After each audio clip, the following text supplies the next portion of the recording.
Gagawa tayo ng kanin. Ang kanin na ito ay tuna rice. Naggisa tayo ng sibuyas, bawang, kamatis, gamit ang mantika ng tuna. Tapos dinagdagan lang natin ng ibang mantika.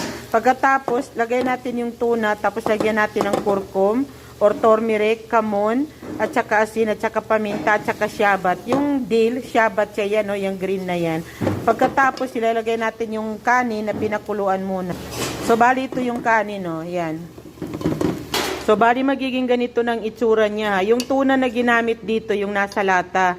So, ang pagluluto naman ng kanin niya, parang style biryani or fried rice. Tapos, imimix natin yung 3/4 ng kanin. Tapos, yung puti naman na natira, ganito ang gagawin natin.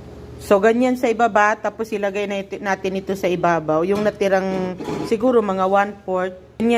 Ganyan po siya. Para pagka sinerve natin, parang ang kulay niya, may puti at saka dilaw yung kanin. So, ganito lang po ang tuna rice. Thank you for watching. Till next video, please follow, comment, and share.